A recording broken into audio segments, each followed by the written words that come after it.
back in the 90s, they were not teaching anything about the gut microbiome and very little about nutrition. I mean, I've had patients go to gastroenterologists who will tell them that their diet has nothing to do with their IBS.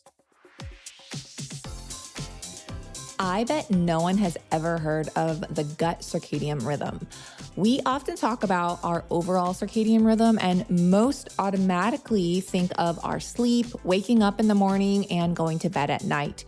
But our gut also has a circadian rhythm that affects our digestion and may be the key to unlocking your constipation and/or weight gain issues. Today, I have Dr. Vincent Pedre on the show where we discuss how we can get our metabolism working to our advantage to help us sleep better, have regular bowel movements, lose weight, and keep our hunger cravings in check. We also dive into microplastics and uncommon items they are found in, and how stress can be the cause of constipation and how antibiotics in our childhood may be the issue of our IBS today. Plus, ways we can reduce the toxic load in what we eat and how we live our lives.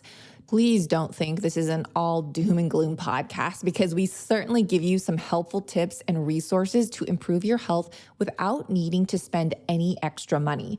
My intention is never to fearmonger, but I think it's really good to be informed of the world we live in because if we don't know, then how can we make the efforts to change? And with powerful tools to do so, we can all live a better life. You're listening to the Digest This podcast, and I'm your host, Bethany Cameron. Let's get right into the episode. Thank you so much, Dr. Pedre, for joining me today. I'm excited to dive in. Really great to be here. It's my sweet spot talking about digestion and gut health. So I'm really happy to be here and share my knowledge. Yeah, and I know a lot of my listeners are very aware of gut health and in tune and are, of course, interested in that. And before I even dive in, I like to start my podcast with some rapid fire yes or no questions. And you can only answer yes or no. Are you ready? Okay, it's going to be hard, but yeah, I'm ready. Okay. All right. First question. Do you have to have a gut symptom to have a gut issue? Absolutely not. Mm. Is what we eat all that matters when it comes to our gut health? No. Are antibiotics a precursor for IBS later in life? Very possibly yes. Okay. Does eating all organic mean we are eliminating all chemicals from our food? Not necessarily. No. All right, two more questions here. Can eating an animal that previously lived a stressed life result in more inflammation in our own body? It's definitely not ideal. So I'm going to say Okay. yes. Okay. And last question. Can thinking negative thoughts wreck our gut? Yes. All right, December's winner for our monthly giveaway. I'm about to announce who they are, but in case you haven't heard or don't know, every single month we do a giveaway with different products, and all you have to do to enter is simply give this podcast a 5-star rating and review. That is it. Just be sure you leave your Instagram handle at the end of your review because that is how we are going to contact you to give you the goods. And for December, we gave away tons of Paleo Valley meat sticks, snacks. They're carnivore, keto friendly. I mean, these are quality products. So the winner for December is podcast user Raquel Elish29, and they get all of those goods for December. So if you want to win for January, all you have to do is enter a 5-star rating and review for this podcast. And that's it. Just be sure to leave your Instagram handle at the end because that is how we will contact you. We are in the thick of flu season. And of course, it's January. So everyone is just getting over all the holiday rush, all the eating sweets, and everyone's catching a cold. So I don't have a secret method. I wish I did, but one of my favorite arsenals to keep my immunity in its topmost best shape possible is Manuka honey. Manuka honey contains a special antibacterial compound called MgO, and the higher the MgO concentration in the honey, the stronger its antibacterial effect. So, obviously, you want the highest MgO possible. Now, there's a lot on the market, and of course, the higher the MgO, the more expensive it is. But I have a deal because quality products do sometimes cost a little bit of money. But if you go to manucora.com/digest, you will get an amazing discount and some extra goodies. So again, that's manucora.com/digest. And that's going to get you a whopping discount plus some free goodies. I hope you love this honey just as much as I do. If you're listening to this podcast, then you know my health has always been a top priority over vacations, fashion, and the latest technology until now. Because one of the latest technologies I've found is actually health centered and geared to help me and you with your health goals. One thing I've always known is that there's so much confusing information out there, and it's hard to know who and what to trust. That's why I was so excited when I found Supco.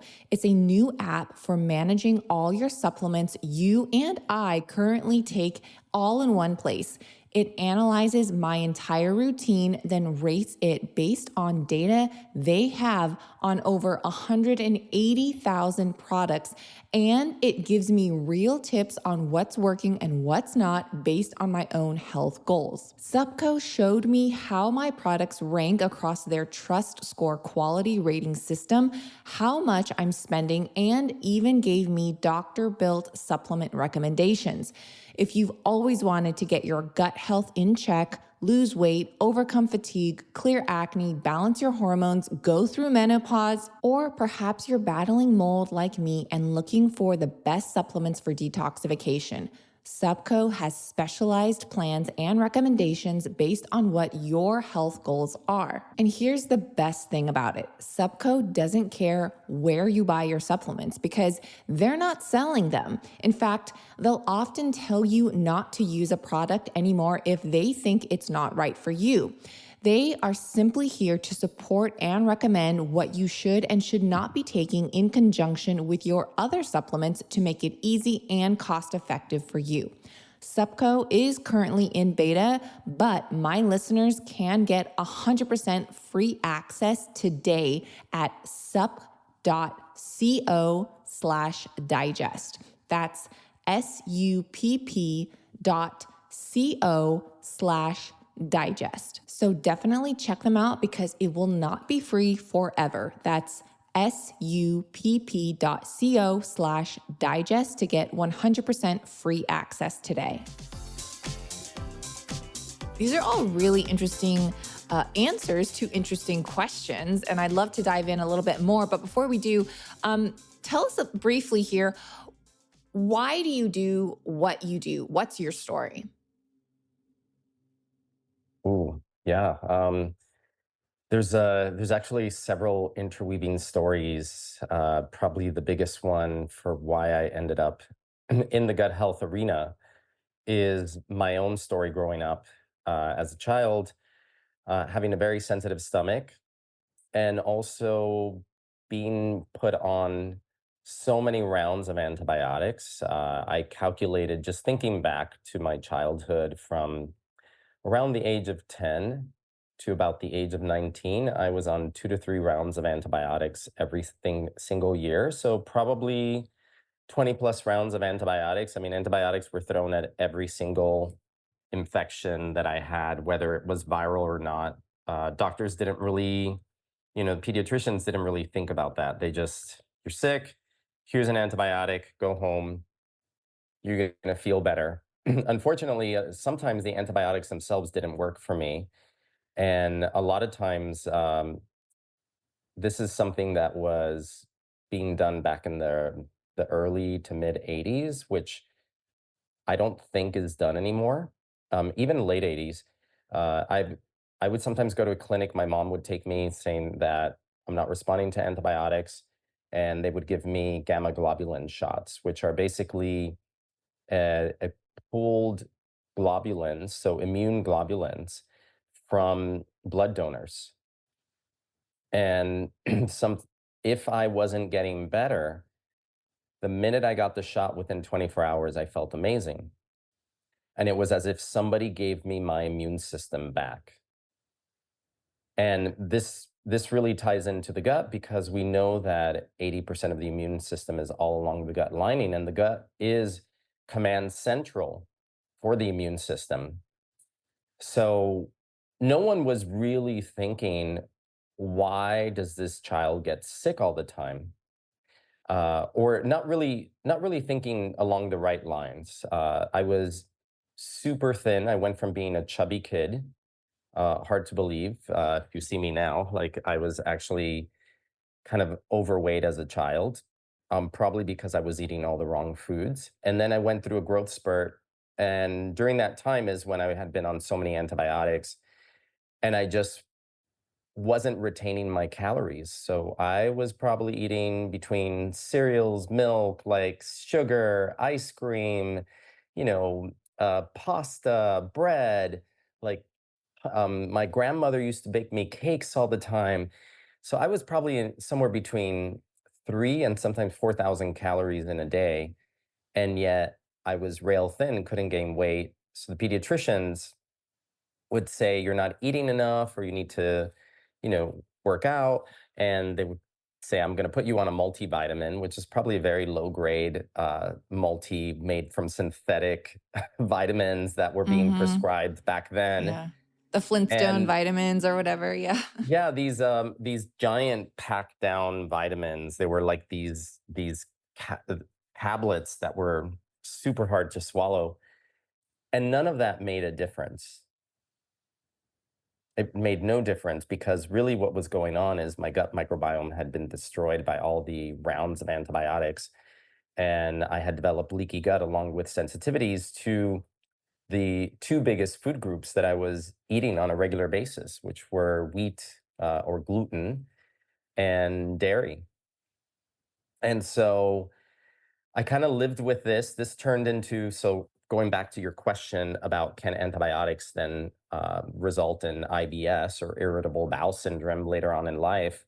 Well, by my 20s, I definitely had IBS, and I didn't know if eating out was going to make me run to the bathroom or if I was going to be fine. And it was hard to figure out, what what were the underlying triggers, because I wasn't learning the patterns and didn't understand the patterns, certainly not in medical school where we get minimal nutrition information education.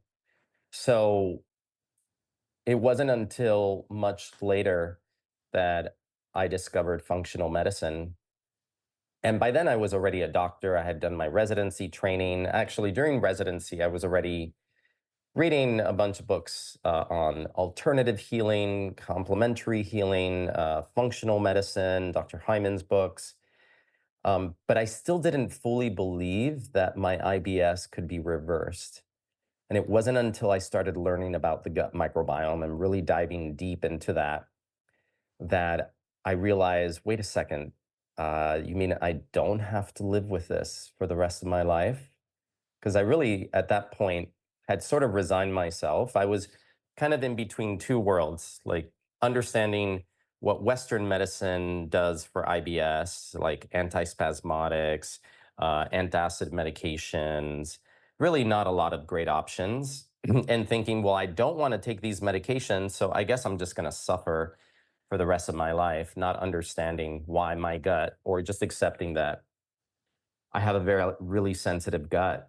So it was when I discovered functional medicine that I started learning about the gut microbiome and the gut lining and leaky gut. And like, wait a second, no one taught us this in medical school. Like, what happened? Like, what did I learn? Because none of what I learned has helped me make my IBS better, and certainly not um, helping patients, like telling an IBS patient like, oh no, what you need is an antidepressant and that's going to make you feel better. It's horrible. So I dived in and I was number patient zero, I guess you could say. My first patient was me, and I changed my diet. I revamped my diet, and I was able to resolve a lot of the chronic symptoms that I had been having that I didn't even realize were gut related. Like I was breaking out in eczema on my knuckles and lots of mental fog, fatigue, um, just energy issues, concentration, focus issues. And lot of that lifted when I fixed my diet and started working on my gut microbiome and fixing my leaky gut. So that made me just become really fascinated with gut health and what it means for overall health, and especially for patients that are suffering from chronic health issues that seem to have no rhyme or reason or have no clear path to how you reverse it. Wow, amazing. So I want to get this straight. You went to med school and they didn't teach you anything about the gut microbiome. And they basically were more of this is what you prescribe for this symptom. Is that correct? They We didn't, we it was it's med Western medicine is very pharmaceutical driven, for sure. and it's also driven by the perspective that bugs are bad. Mm. So bacteria are bad. We're washing our hands. We're making sure not to carry infection from patient to patient. Like there's so much focus on the bacteria. Bacteria are bad, and sure, we learned about parasites and things like that. But no, we did not really back in the 90s, I'm going to say, because I think medical education is changing. But back in the 90s, they were not teaching anything about the gut microbiome and very little about nutrition. I mean, I've had patients go to gastroenterologists who will tell them that their diet has nothing to do with their IBS. I feel like that's such a, even like a common no brainer, really. It's like, duh, if you eat something, you're not going to feel good in your stomach. However, that kind of leads me to my next question is which it was the first question I asked you in the rapid fire was it's kind of obvious what you eat is probably going to make maybe your stomach bloated and you have gas and I want to talk about that too, but I asked you, um, can you have a gut issue without having a gut symptom? So what are some non-gut issues that are actually gut related? Mm. Energy issues, fatigue, achiness, joint aches, muscle achiness or poor recovery from exercise, mental fog, asthma, allergies, skin rashes like psoriasis, eczema, even hives.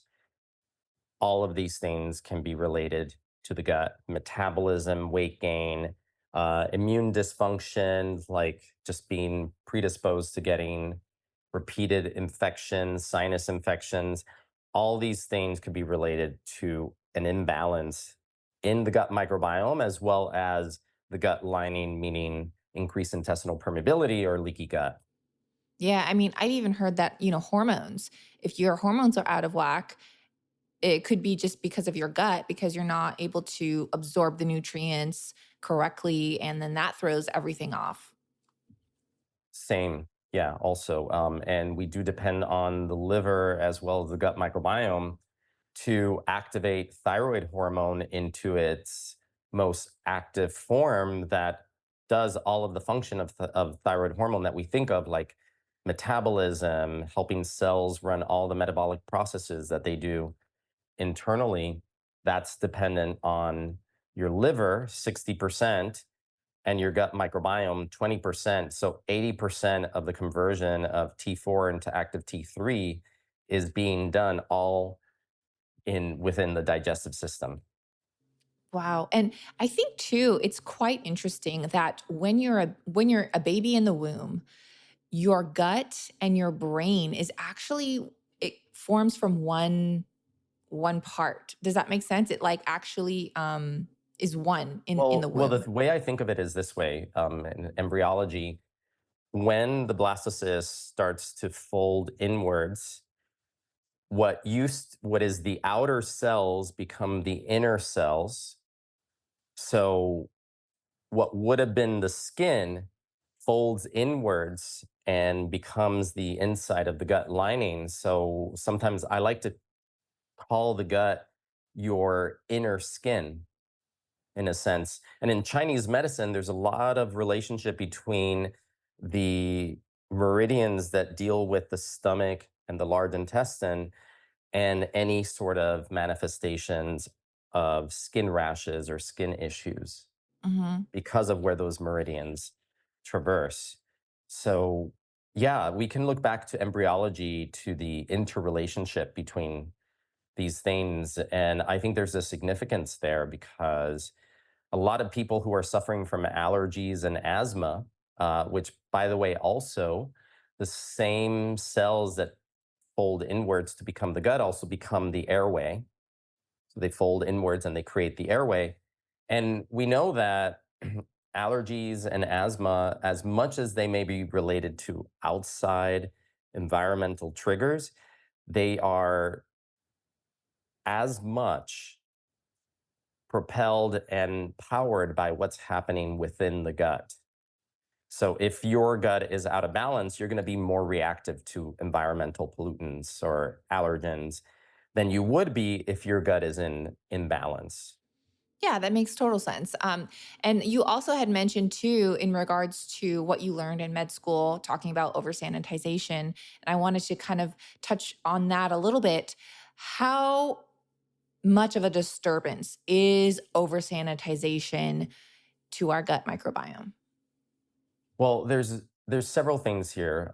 We know that the triclosan, the antibacterial in antibacterial soaps, does studies have shown that it gets absorbed and it does cause alterations in the gut microbiome and it can lead to dysbiosis or growth of bad bugs in the gut. It's also disrupting the skin barrier as well and breaking down the protection of the skin barrier, which then can lead to abnormalities in the colonization of bacteria on the skin because we don't just have a microbiome in our gut, we have a microbiome inside our mouths, inside our airways, on our skin, as well as in the vaginal canal. There's a lot of very important microbiomes that exist on the body. And when you overuse hand sanitizers, you are disrupting those microbiomes. Yeah, for sure. And so it kind of navigating to something that has been on my mind, and I think a lot of my followers as well, perhaps, is the timing of when you eat. Because a lot of people think, okay, I want my circadian rhythm to be normal. And, you think of circadian rhythm as you waking up in the morning, going to bed at night, but there's also a Yeah. gut circadian rhythm. Is that correct? Very correct. And to understand, it's like we have two different circadian rhythms happening at the same time in our bodies. One is being controlled by our eyes and the retinal light receptors that are telling the brain the day and the night cycle. And those are super important for regulating our macro circadian rhythm. But if you go inside the gut, there's no light in there. So bacteria can't know what the day and night cycle is. So what's really programming the circadian rhythm of the bacteria in the gut is when we eat. So having a regular eating schedule, it doesn't have to be that you eat at exactly the same time every day, but more or less in a similar window. And it also doesn't mean that you can't break that from time to time because we know how healthy it is to give the gut a rest and to have periods of fasting or intermittent fasting.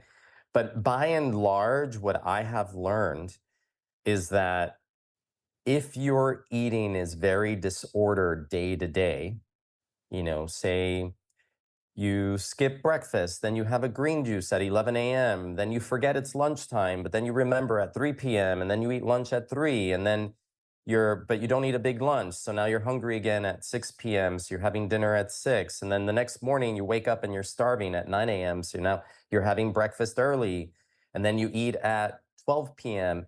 You're confusing your gut microbiome, and that confusion can lead to things like constipation. And it's been really surprising to me because I have a couple of patients who have dealt with constipation, women. And, when we think of constipation, we're always thinking of laxatives, magnesium citrate, like aloe, like what can we do to just kind of stimulate the bowel to go? But a lot of times within that constipation conversation, we're not talking about how important the circadian rhythm of the gut is in order to prevent constipation. So, an example, one patient that I'm working with right now, she had some disordered eating, sugar cravings, and binging, where she would eat, like, say, her first dinner at 6 p.m., but then she would be starving at 10 p.m. and just gorge herself and go to bed feeling really full, wake up the next morning feeling nauseous, not getting a bowel movement. And she was really frustrated because she just wasn't having regular bowel movements. And one of the things I did with her was really just regularize the eating schedule and get her to eat breakfast, then lunch, then dinner, but then not have a big snack after dinner at 10, 11 p.m. at night, so that her body can have that fasted state and reset. And by doing this and sort of like just kind of regaining control over her eating cycle, uh, we were able to get her bowel movements back to regular just by Amazing. working on circadian rhythm. And I think this is surprisingly something that I rarely ever hear anybody talk about within the constipation conversation, is that maybe you're constipated because you're just not eating on a schedule and your gut microbiome is confused. And we do need our gut microbiome to produce certain types of short chain fatty acids and whatnot to help stimulate peristalsis, or the rhythmic contractions of the gut. So, yeah, the circadian rhythm of the gut is super, super important. And I think some people can throw themselves over the edge by excessive fasting, or they think that they're doing the right thing to lose weight by restricting, and they're trying to eat as little as possible, but then they just end up getting, going to the point where they skip a meal because they're trying to lose weight, then they're famished, so then they have something big to eat that they didn't really want to eat at 3, 4 p.m. And then they're not that hungry for dinner, but they want to eat something. And then it just snowballs day after day after day. Nobody likes to talk about poop, constipation, or even diarrhea, but it's pretty common over on my Instagram and on this podcast. So I'm not really shy to talk about these things because we all do it and we all have experienced it or maybe going through it right now. And if you feel you have poor gut health and your immunity is suppressed, there's actually a huge link. Poor gut health has not only been linked to poor immunity, but also depression, anxiety, brain fog, low energy, skin issues, including acne. And studies are now coming out that our gut microbiome is linked to obesity and type 2 diabetes. I feel like I talk about gut health way too much, but at the same time, not enough. And I definitely feel like I don't talk about Seed enough.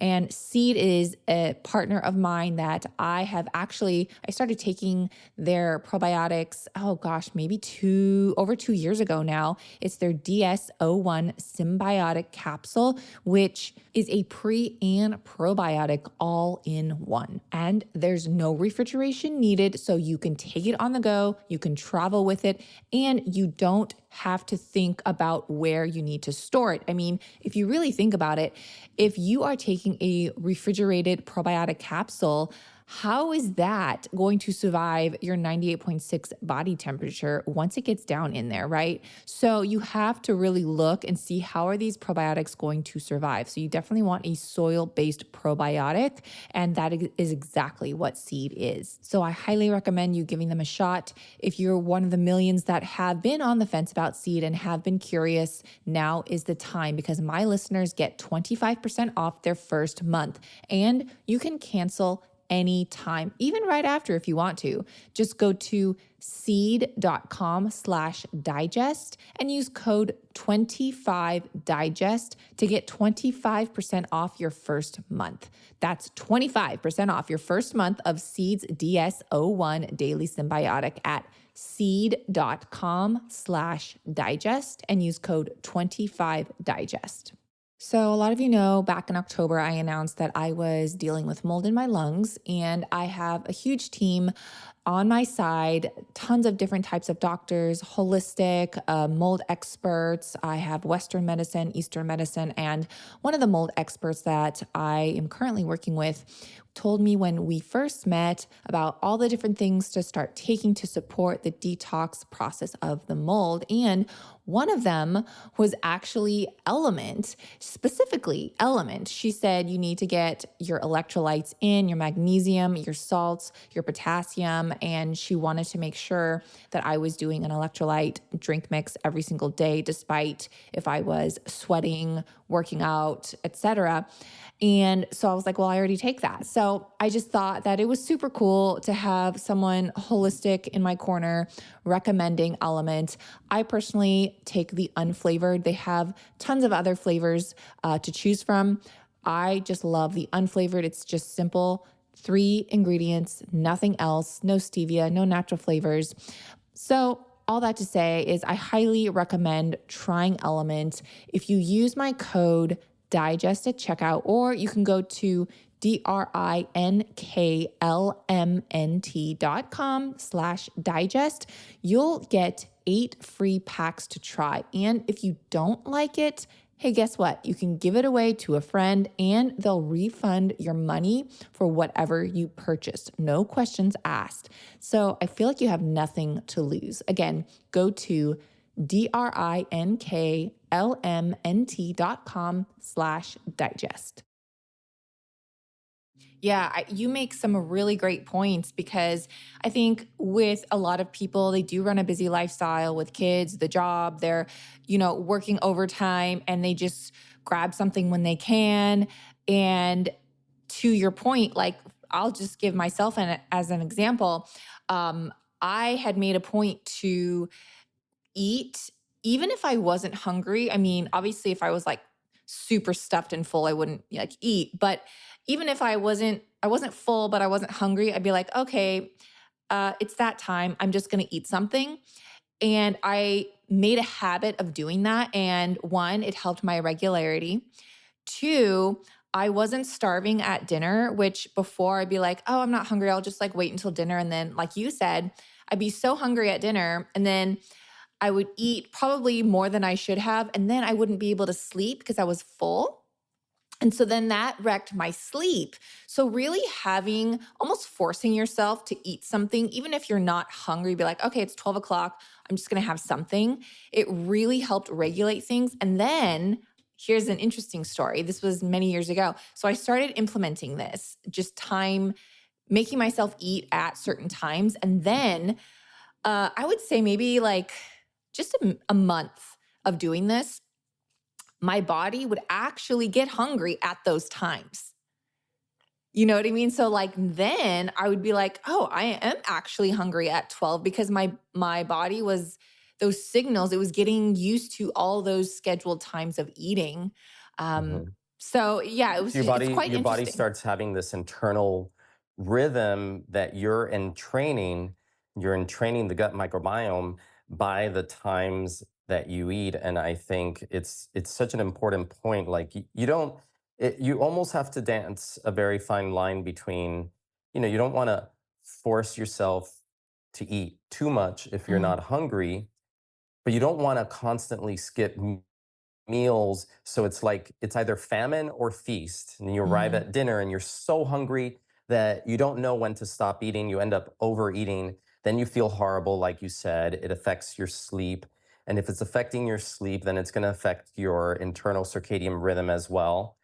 And then that's going to lead to constipation, and it just snowballs itself, and Hmm. people feel miserable. And maybe somebody who's listening says, I've seen this with my patients. Sometimes when you don't feel well, you kind of just are like, well, I don't feel well anyway, so I'm going to have whatever I want. And I'm going to have a bunch of fruit, even though I know it's going to make me feel bloated. And it just, like, sometimes people do things that are illogical, that don't make sense. And just by changing that, or like you said, like, you can be really busy. So it can be hard to figure out, like, what's a good lunchtime. I had another patient who was weight stalled. She wanted to lose weight.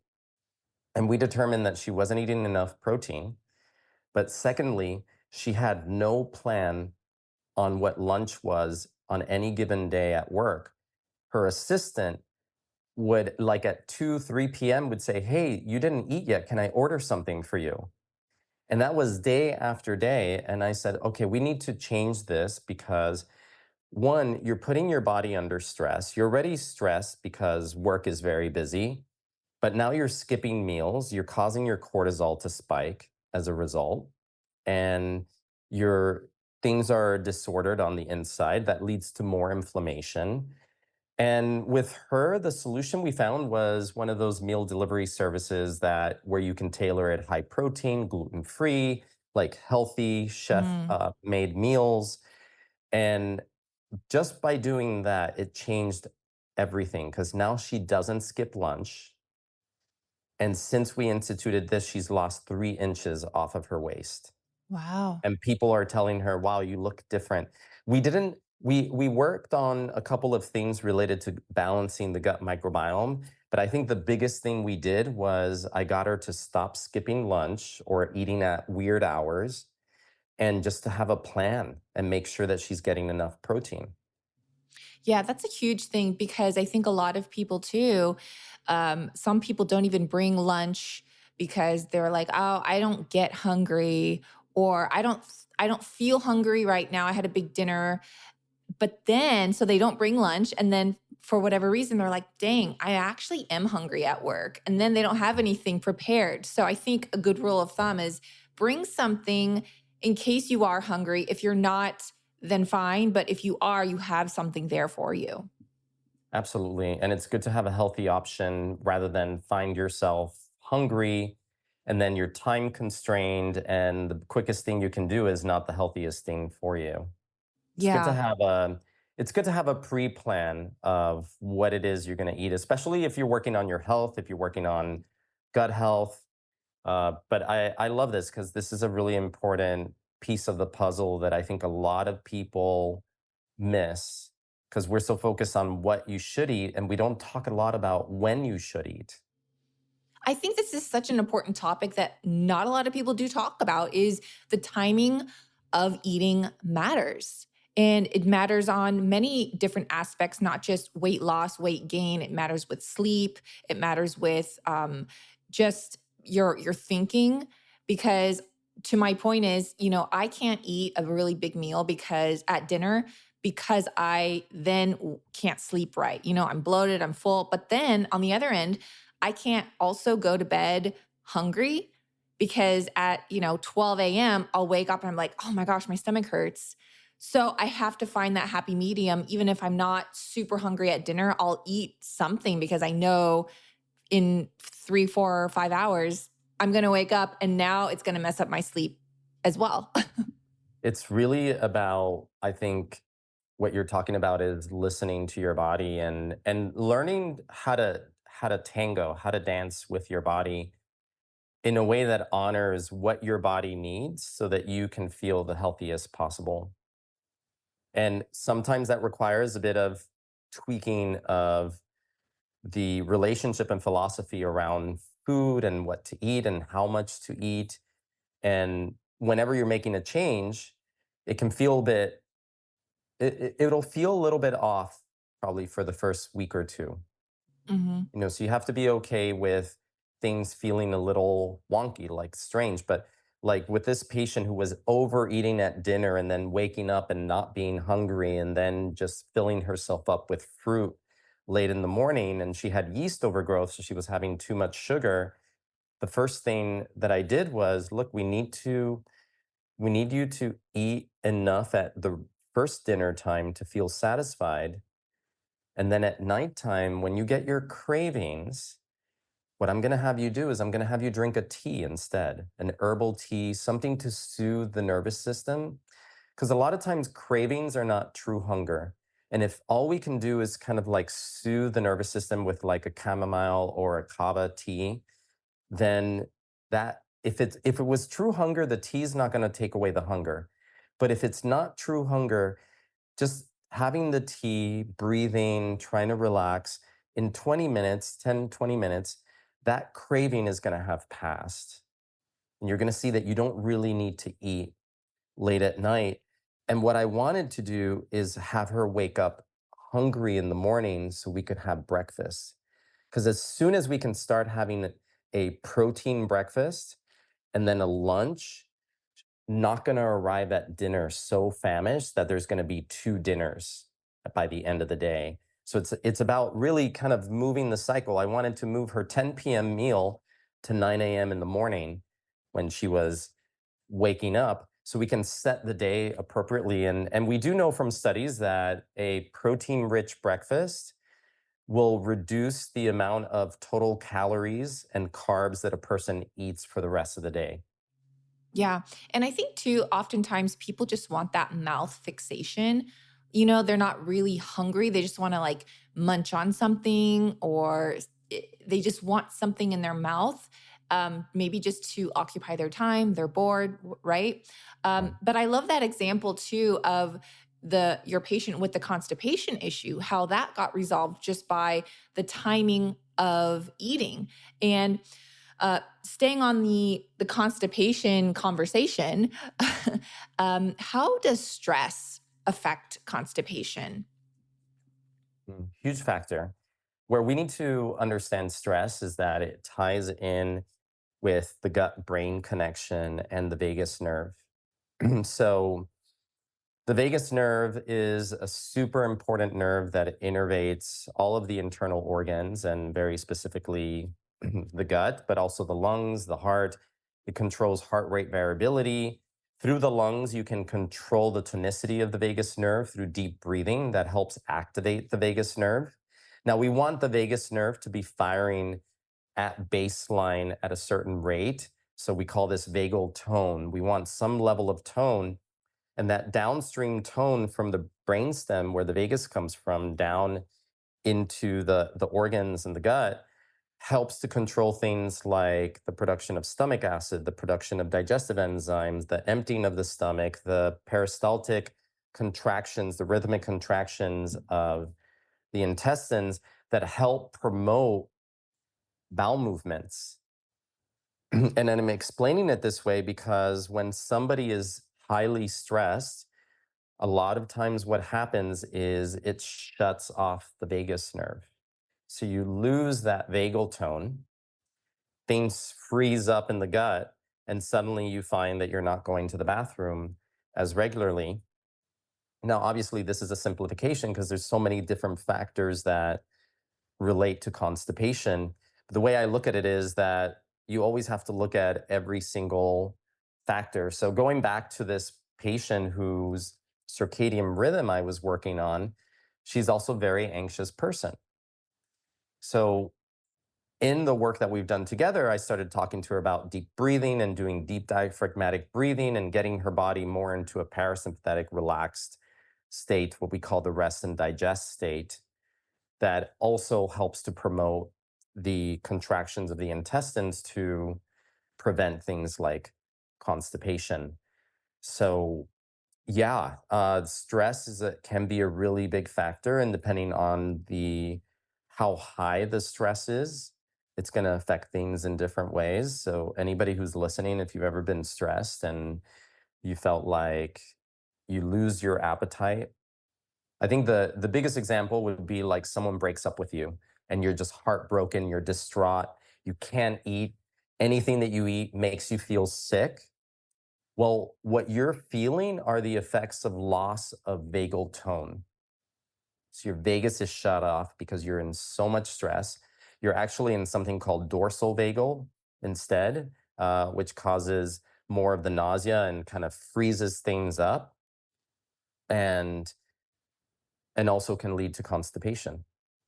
Can stress cause the other end of the spectrum? Can stress cause just diarrhea? You're not able to Especially basically with keep people anything? with IBS. Yeah. And it's interesting how it can translate in different ways, because this goes into polyvagal theory and the fact the vagus nerve splits when it exits the brainstem into a ventral branch and a dorsal branch.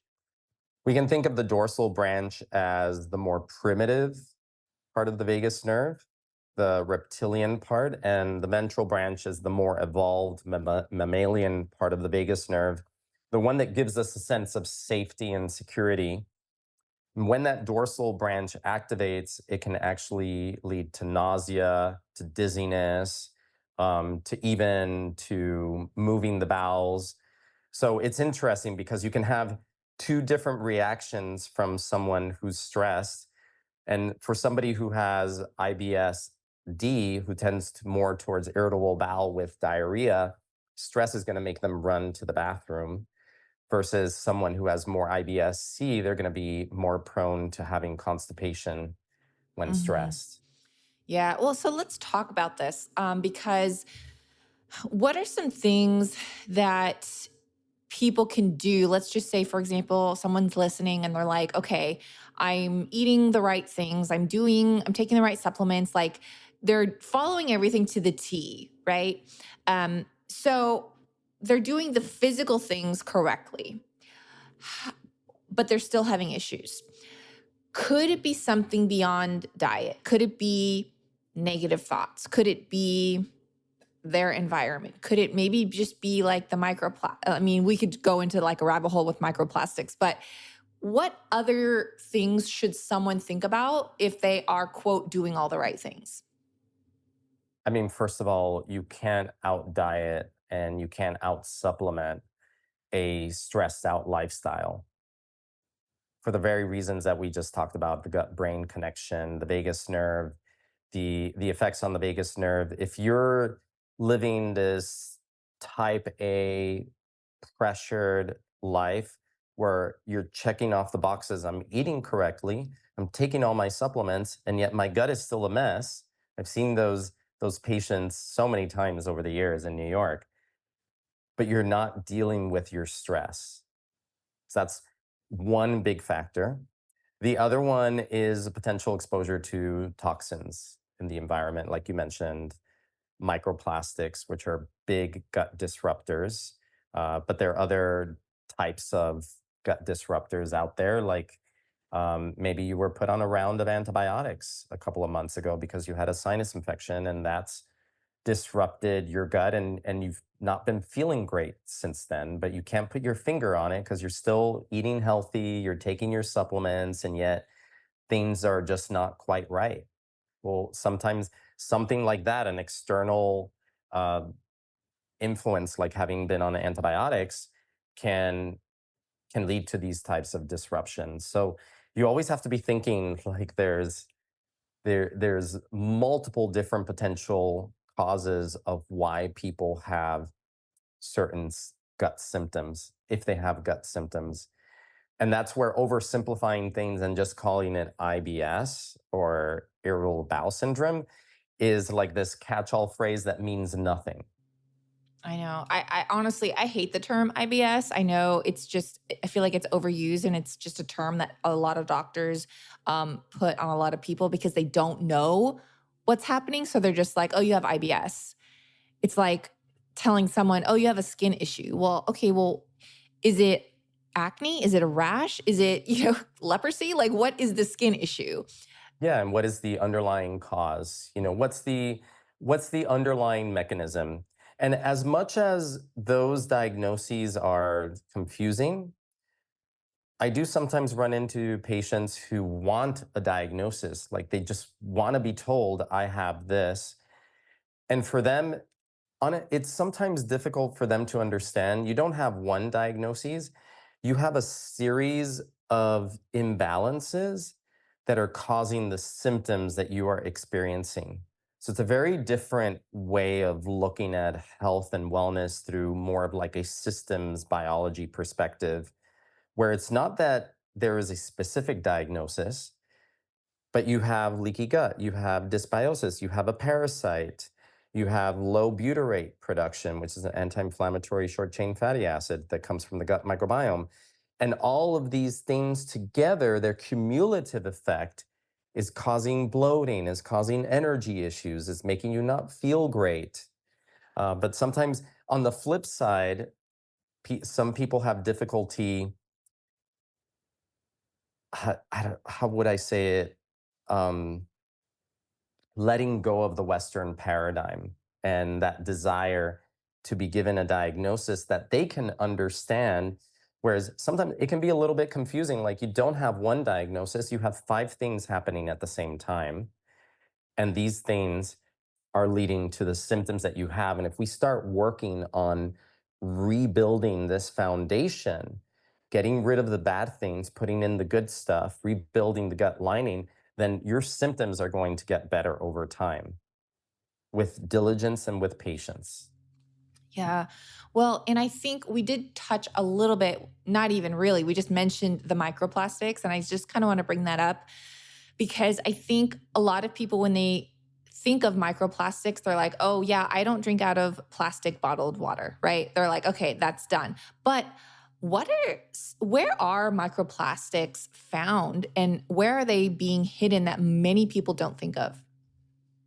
I mean, first of all, in the produce department at your supermarket, anything that's wrapped in plastic is potentially going to absorb some of those plastics depending on the temperature differences that it's been under during travel. So anything like that, anybody who drinks coffee and picks up a coffee from one of the coffee chains is holding a cup that is lined with plastic on the inside, with some sort of plastic BPA that helps make sure that the cup doesn't disintegrate with while it's holding the liquid.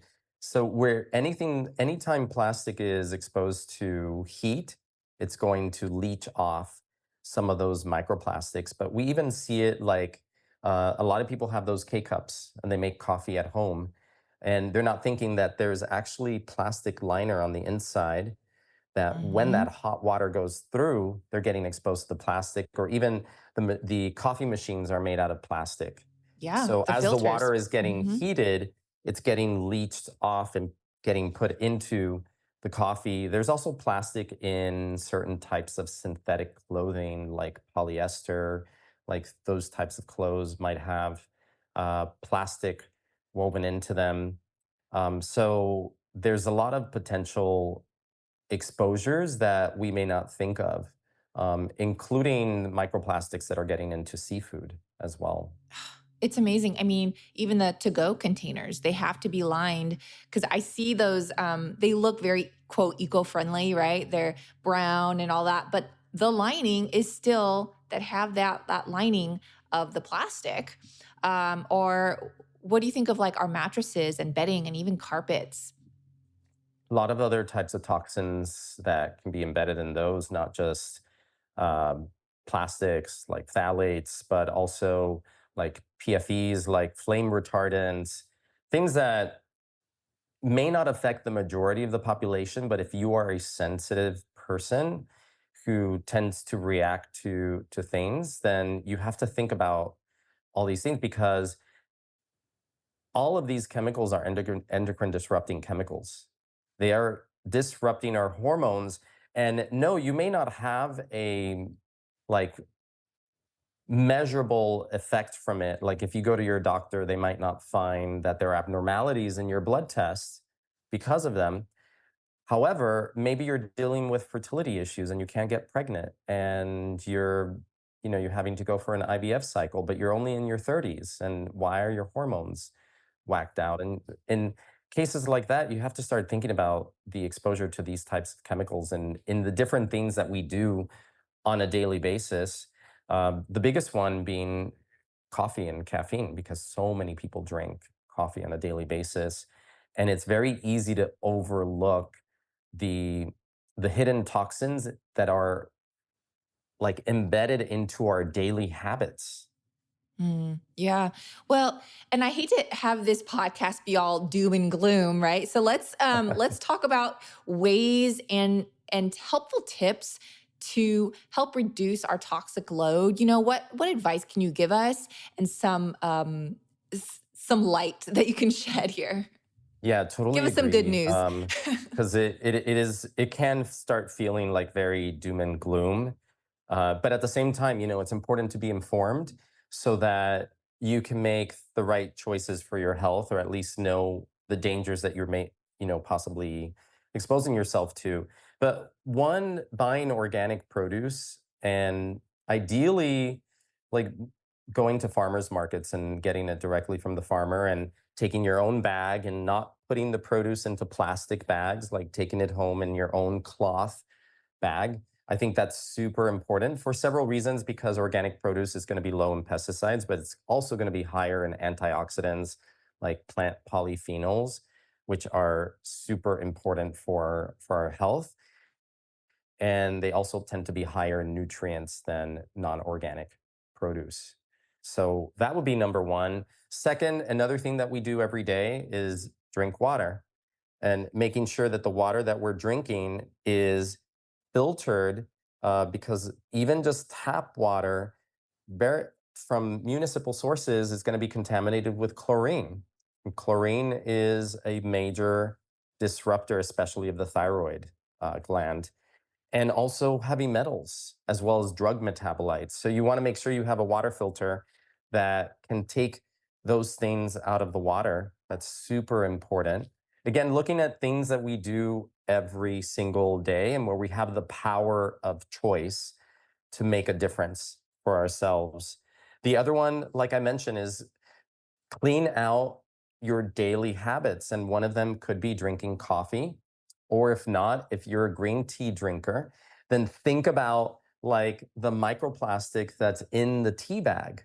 So instead, choose loose leaf tea, and make sure that you're getting organic teas or drinking matcha, powdered matcha. And if it comes to coffee, making sure that you're drinking a coffee that is mold free, toxin free, free of pesticides, because the Yeah, coffee things is very that high in mold. yeah, the things that we don't see doesn't mean that they don't affect us in some way. And coffee itself, the range is pretty wide, but maybe we could say about 50% of coffee is contaminated with mold, depending on the grade of the coffee, where the beans are coming from, how the beans are cared for. The lower grade beans are going to be more likely to be contaminated, and that's going to be, places that are selling cheaper coffee are probably getting beans that are a bit cheaper for them. So cheaper doesn't mean better. And yeah, we have to be cost conscious, but sometimes you have to think about, you either pay now or pay later when it comes to your health. Yeah. Well, and also here's a question, cuz some people say, "Oh, I can't drink coffee because of the caffeine." Right? Caffeine makes me like jittery and all these things. But then when they try a mold-free, low toxin coffee and it still has caffeine, they're like, "Wait a minute, I don't get the jitters." So was it the caffeine or was it just a toxic coffee that I was drinking? I think it's a combination, and I'm raising my hand because I am one of those that is super caffeine sensitive. Like I can't do any of those energy drinks, anything that has caffeine in it. It's gonna make me jittery. And actually, I had given up caffeine, or drinking coffee in favor of matcha for 7 years, because coffee made me too jittery. And I think a lot of times when people are drinking coffee or caffeine and they get that upsurge in energy, and then 2 to 3 hours later they're crashing, I don't think all of that is related to the caffeine. A lot of that could be related to other toxins in the coffee. So I've had coffee where like an hour or two later, I feel like my brain is a bit fuzzy, like I don't feel so clear and almost feel kind of sleepy. You know how a lot of people are like, oh, matcha just gives me like the steady energy? Would it be similar Hmm. to that? Everything is dose dependent. When I was drinking matcha, and me again, and 50% of the population is a slow metabolizer for caffeine.